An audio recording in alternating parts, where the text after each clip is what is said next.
Hello everyone, मैं राहुल गंगवार स्वागत करता हूं आप सभी का यूट्यूब के इस प्लेटफॉर्म ओके तैयारी पर।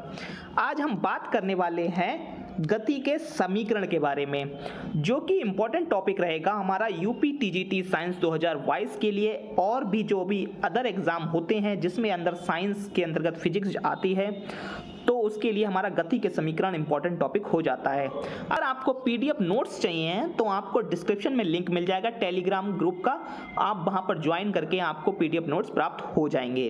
बट तो हम बढ़ते हैं अपने टॉपिक की तरफ। एक समान त्वरित गति के समीकरण, जो हमारे गति के समीकरण है उसको हम एक समान गति के त्वरित गति के समीकरण भी कहते हैं। इसमें क्या होता है, एक समान त्वरण से गतिमान वस्तु के त्वरण का परिमाण तथा दिशा दोनों नियत रहते हैं। मतलब कहने का मतलब यहाँ पे ये है कि अगर कोई वस्तु समान त्वरण से गतिमान है तो जो उसका परिमाण और दिशा होगी वो समान होगी। इस प्रकार की जो गति होगी वो हमारी क्या कहलाएगी, समान त्वरित गति कहलाएगी। ओके, तो हमारा जो प्रथम गति का समीकरण इससे क्या बनता है, हमारा प्रथम गति का समीकरण होता है वो होता है b = u + at। b = u + at, जहां हमारा b क्या होता है, b होता है हमारा अंतिम वेग, अंतिम और वेग, और u क्या होगा हमारा, u होगा हमारा प्रारंभिक वेग, और जो ये a है, a क्या होगा हमारा त्वरण होगा, और t क्या हो जाएगा हमारा समय हो जाएगा।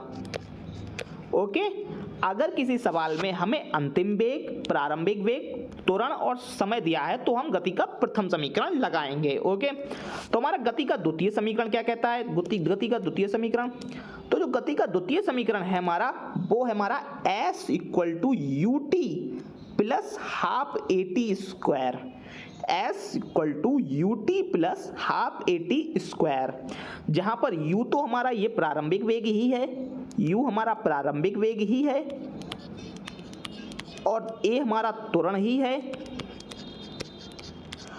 और जो यहाँ पे मेन है s क्या है, यहाँ पर s है हमारी दूरी या फिर कहें विस्थापन। दूरी या विस्थापन जो है हमारा यहाँ पर s है, t हमारा समय है। तो हमारा जो गति का द्वितीय समीकरण क्या हो गया, s = ut + ½ at²।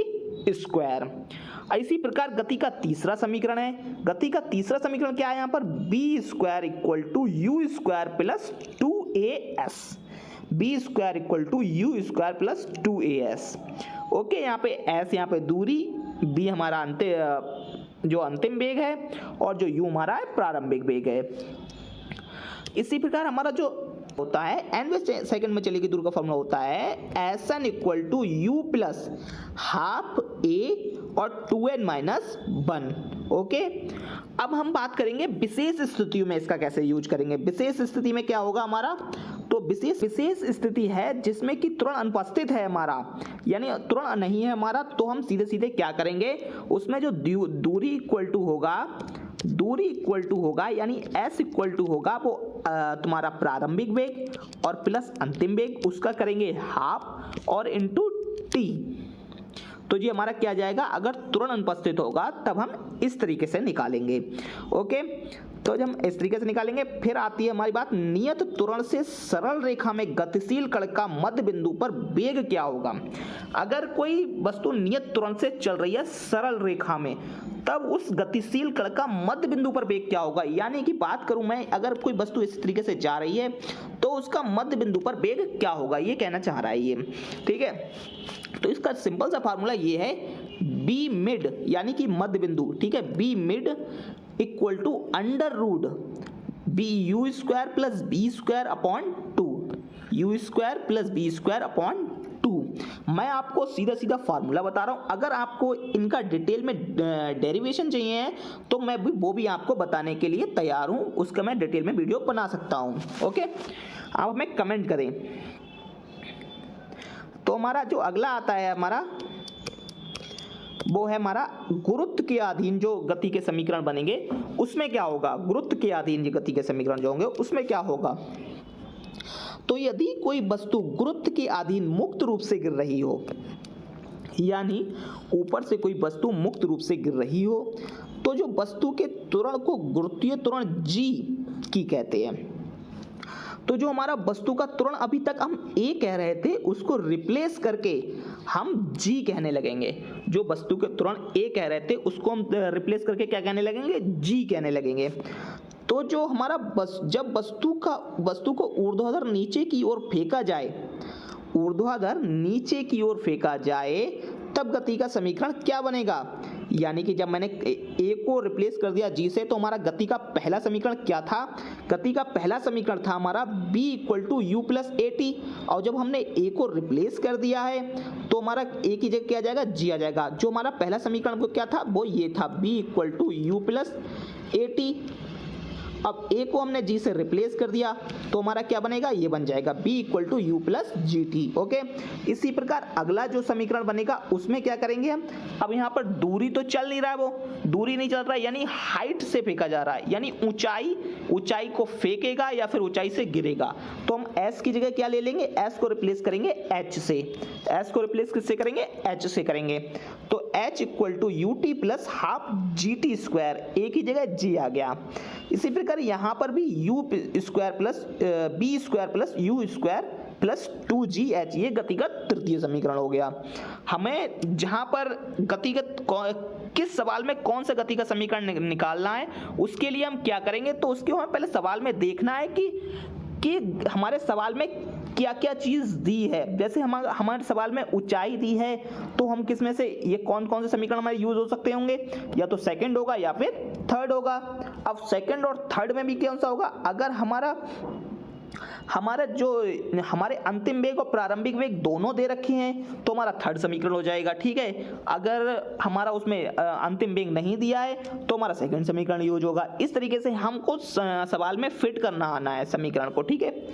तो की ओर फेंका जाएगा तब गति के समीकरण क्या होंगे, यानी कि अगर जैसे कि हम नीचे से यहाँ से ऊपर की ओर अगर फेंकेंगे तो हमारा जो ए था उसको हम रिप्लेस कर रहे थे जी से, यानी जब ऊपर से नीचे आ रहा था तब। अब हम क्या करेंगे, गुरुत्वाकर्षण के विरुद्ध फेंक रहे हैं तो हमारा क्या हो जाएगा, यहाँ पर -g हो जाएगा। क्या हो जाएगा, -g हो जाएगा। सिर्फ इतना सा चेंज करना है हमारे को। तो हम बढ़ते हैं, हम क्या बनेगा उससे, फिर जब हम माइनस कर देंगे तब हमारा क्या आ जाएगा, यहाँ पर पहले था b = u + gt, तो यहाँ पे क्या आ जाएगा, -gt हो जाएगा। यहाँ पर इसी प्रकार -gt हो जाएगा, यहाँ पर -2gh हो जाएगा। तीनों सिंपल है। जब हम नीचे से ऊपर को फेंकेंगे तो -g लेंगे, ऊपर से नीचे आएगा तो +g लेंगे, ठीक है। तो विशेष स्थिति इसकी क्या कहती है, तो वो देख लेते हैं हम। किसी ऊंचाई से यदि किसी वस्तु को गिराया जाए, यानी कि नीचे आ रही है वस्तु, ओके, किसी ऊंचाई से यदि वस्तु को गिराया जाता है तब इस स्थिति में प्रारंभिक वेग 0 होगा, यानी 0 होगा। किसी वस्तु को ऊपर से छोड़ा जाए, गिराया जाए, या फिर ऊपर से गिरे वस्तु जिसमें प्रारंभिक वेग नहीं होगा, तो क्या हो जाएगा, 0 हो जाएगा उसमें, ठीक है। तो हमारी गति की समीकरण क्या बन जाएंगे, b = gt, क्योंकि u + gt था तो वो 0 हो गया u, तो h = ½ gt², b² + 2gh, और यहाँ पर क्या हो जाएगा, hn = g/2n-1, क्योंकि सब में u 0 हो गया हमारा। जब ऊपर से नीचे छोड़ी जाए, गिराई जाए वस्तु तब, ओके, जहां प्रारंभिक वेग ना प्राप्त हो हमें। तो अगला क्या है, यदि वस्तु को A से B तक दूरी तय करने में लगा समय जो है, वस्तु को A से B तक दूरी तय करने में जो लगा समय होगा वो होगा T = √2h/g = b/g से कह सकते हैं। कैसे कहेंगे, अगर इसे ये कैसे आएगा, तो जो ऊपर से आया, जैसे यहाँ से आया, यहाँ से अगर हम निकालें इस तरीके से, यहाँ से जब निकालेंगे h = ½ gt² से, तब हमारा इसको सॉल्व करके इतना आ जाएगा, ठीक है। तो इसको हम t = √2h/g लिख रहे हैं। अब ऊपर से 2h जो है, 2h है, उसको ऊपर से क्या हमें b लिख सकते हैं, b² लिखेंगे, ठीक है। b², तो b² से अंडर रूट कट जाएगा, b का बचेगा क्या, यहाँ पर b/g बचेगा, ओके। वस्तु का अंतिम वेग क्या आ जाएगा, b = √2gh हो जाएगा, ओके, तो वस्तु द्वारा ए से बी तक दूरी तय करे जो तय होगी वो हो जाएगी h equal to B square upon 2g। Okay, तो अगला है हमारा, यदि वस्तु को ऊर्ध्वाधर वस्तु को जो हम ऊपर की ओर फेंकेंगे तो हमारा क्या हो जाएगा कि यू स्क्वायर जो 2gh वस्तु फेंकते हैं तो हमारा जो वहाँ पर जो b होता है यानी अंतिम वेग होता है वो 0 होता है। पता नहीं लगता हमें कहाँ तक वस्तु जाएगी और कहाँ पर जो है उसका वेग 0 होगा। तो वहाँ पर जो अंतिम वेग लेते हैं हम वो 0 लेते हैं, प्रारंभिक वेग यहाँ पर जुड़ता है।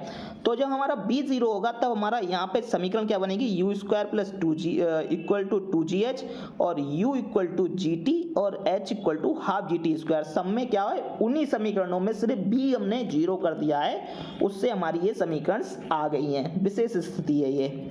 ओके, तो हमारा जो जब हम वस्तु को a से b तक ले जाने में लगा समय क्या होगा, वो हो जाएगा हमारा t equal to under root 2h upon g, जिसको हम लिख सकते हैं u अपॉन जी।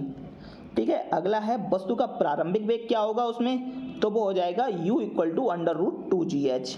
ओके, और वस्तु द्वारा a से b तक दूरी चलेगी, कौन सी कितनी चलेगी, तो वो चलेगी h equal to U square upon 2g। 2g यहाँ पे एस नहीं होगा, सिर्फ 2g होगा। ठीक है, तो जो वस्तु द्वारा a से b तक की दूरी चलेगी वो कितनी चलेगी, h equal to U square upon 2gh। तो हमारा यहाँ पर टॉपिक समाप्त होता है। अगर आपको हमारे वीडियो हेल्प लगती है तो लाइक करें और हमारे चैनल को सब्सक्राइब जरूर कर लें, जिससे कि हमारा जो नेक्स्ट वीडियो का हमारा जो नोटिफिकेशन होगा आपको बहुत जल्दी प्राप्त हो जाएगा। तो thank you for watching, take care, bye bye.